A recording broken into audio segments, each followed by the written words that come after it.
प्रधानमंत्री जी के इस भाषण पर उन्होंने खुद अपना कह दिया कि मैं ही आ रहा हूं। देखिए, प्रधानमंत्री जी का इसमें आपने 2-3 सवाल कर दिया है। पहला आपका सवाल ये है कि लाल किला का प्राचीर, लाल किला का प्राचीर हम आय व्यय का, हम इतिहास भूगोल का, हम समाज सद्भाव का, हम समाज एकता का, हम समाज का अखंडता का मापदंड हम लाल किला के प्राचीर पर रखते हैं। अब 5 साल के अंतर्गत हमारे द्वारा कितनी योजनाएं लागू की गई है, उसमें कितनी योजनाएं कै % हुई है, आज कै % उसमें बाकी है, आज जो बाकी है वो वर्तमान वर्ष में उसका हम क्रियान्वयन करते हैं। लेकिन ये तो अजीबोगरीब नेहरू जी से लेकर के डॉक्टर मनमोहन सिंह जी तक कोई ऐसा प्रधानमंत्री नहीं रहा कि प्रजातंत्र के फैसले का, आज तक हमने तो ऐसा कोई मोकीले नहीं देखा साहब कि सुप्रीम कोर्ट का जज का फैसला वो स्वयं खड़ा होकर के सुप्रीम कोर्ट में लिख दे और कह दे कि मैं इस मुलजिम को बरी कर रहा हूं। ये तो संविधान को चुनौती है, ये देश की जनता को चुनौती है, ये देश का सिस्टम का चुनौती है, ये देश का न्यायपालिका का अपमान है। आप कह क्या रहे हैं? आप प्रधानमंत्री हैं, आपको क्या कहना चाहिए लाल किला के प्राचीर से? आपने तो कहा ही नहीं। आप तो केवल विपक्ष को टारगेट करते करते उसका इतिहास भूगोल ढूंढते ढूंढते आप अपने नापाक इरादों का, आप नापाक अपने कार्यक्रमों का, आप फेलोर सरकार का, आपने तो केवल पर्दा में छिपाते छिपाते आपने दो घंटा समय को गुजार दिया। आप देश के हाथ में झुनझुना थमा दिया और ये कह दिया कि 2024 के बाद की प्राचीर, ये प्राचीर जो है प्रमाणित करती है कि हम ही झंडा फहराएंगे। तो फिर चुनाव की जरूरत क्या है? इस देश का जनता का वोट की जरूरत क्या है? जब प्रधानमंत्री लाल किला के प्राचीर से कहता है कि चुनाव के बाद हम ही झंडा फहराएंगे, तब तो चुनाव को खत्म कर दीजिए। अब तो फिर आप शपथ ले लीजिएगा उस दिन आकर लाल किले के गुंबद पर। तो अब कहने का मतलब इसी से प्रधानमंत्री की गंभीरता, प्रधानमंत्री की संवेदनशीलता, प्रधानमंत्री का संविधान के प्रति जिम्मेवारी, प्रधानमंत्री का राष्ट्र के प्रति उनका कार्यक्रम, ये सब पटाक्षेप वही जाकर के हो जाता है कर्मनाशा नदी में कि प्रधानमंत्री ने 9 साल के अंदर कोई विकास का कार्य नहीं किया है।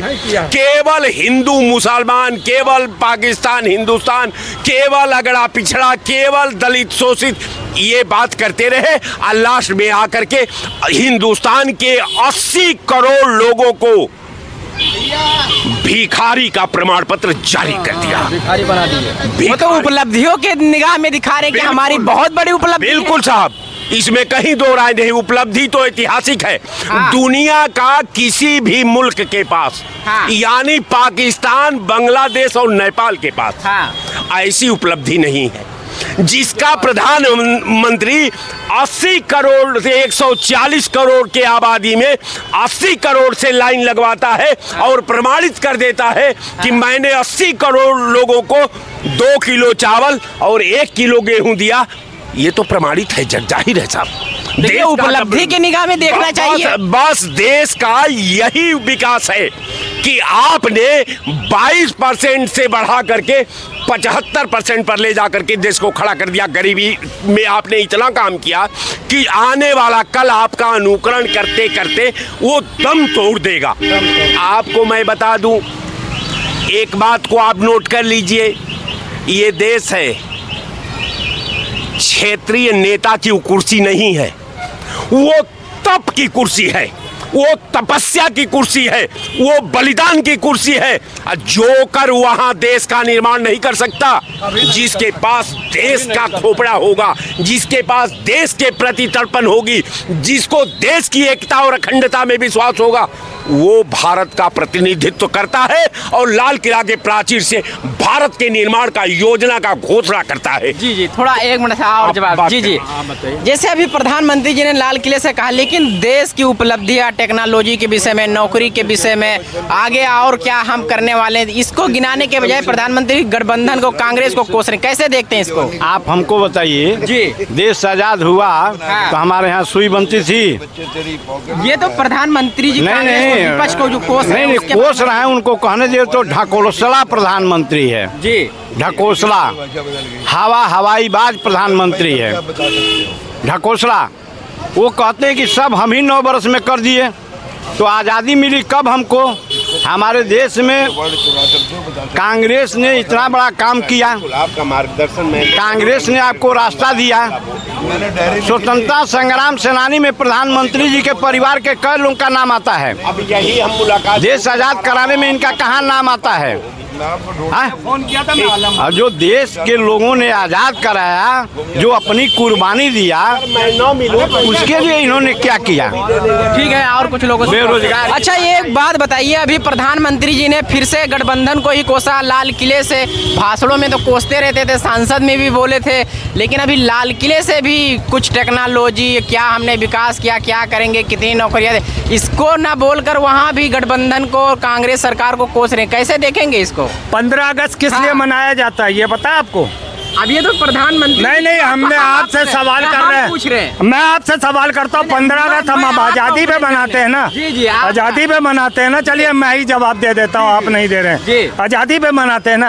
आज़ादी हमें किसके लिए, किसके तरीके से, किन लोगों की शहादत की वजह से मिली थी? भगत सिंह, चंद्रशेखर, सुखदेव, है ना, सुभाष चंद्र बोस, उसका इस्फाकुल्ला, उनका मैं नाम भूल ही गया था। अच्छा वो आपने याद दिला दिया।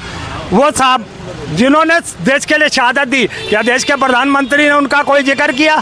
वो तो हमेशा चुनावी मूड में रहता है, या तो कांग्रेस के पार्टियों की बुराई करता है, उनके परिवार की बुराई करता है कि राहुल गांधी ऐसा है, नेहरू ऐसे हैं, इंदिरा गांधी ऐसी है, ये परिवारवाद है। आप बताओ, जब राजीव गांधी मरा था उसके बाद कौन सा परिवारवाद है? नरसिम्हा राव के बाद 10 साल मनमोहन सिंह रहे, अभी तक तो कोई नहीं बना। इस बार इंडिया है, इंडिया गठबंधन के। मनमोहन सिंह का रिमोट कंट्रोल सोनिया गांधी जी के पास था, ऐसा? अरे वो रिमोट कंट्रोल है, अच्छा था ना। मैं तो कहता हूँ हमें एक बार और से रिमोट कंट्रोल दे दे, हमारा देश कम से कम बस तो जाएगा, देश विकास तो करेगा। जिसको हमने लाया है उसने 9.5 साल में हमें गर्द में डाल दिया। 24 के बाद 15 अगस्त कौन झंडा? इंडिया, प्रधानमंत्री जी ने कहा मैं ही आऊंगा। India is the best. वो किस बलबूते पे आ सकता? नो शिक्षा, नो रोजगार, स्वास्थ्य सुरक्षा, महंगाई, किस चीज पे वो आगे आएगा? क्या मांगने आएगा वो? किस बात पे कटोरा लेके आएगा? भीख मांगेगा वो? ना, वो सिर्फ सांप्रदायिक दंगे करेगा, हिंदू मुस्लिम लड़ाने का काम करेगा, तभी 2024 में वो सत्ता में आ सकता है। इसके बिना अगर नरेंद्र मोदी कह दे कि मैं सत्ता में आ सकता हूं, तो कभी जीवन में नहीं आएगा। उसने देश के साथ जो किया है उसको उसका भुगतना ही पड़ेगा। दोस्तों, ये थी लखनऊ के लोगों की अपनी राय 2024 पे प्रधानमंत्री जी के तिरंगा फहराने पर और बेरोजगारी, महंगाई, मुद्दान विषयों पे क्या क्या था उसके बारे में। ये यहाँ के लखनऊ के लोगों की अपनी ओपिनियन थी। आप इसके बारे में क्या सोचते हैं और इन बातों से कितना इत्तेफाक रखते हैं, आप हमें कमेंट करके ज़रूर बताएं।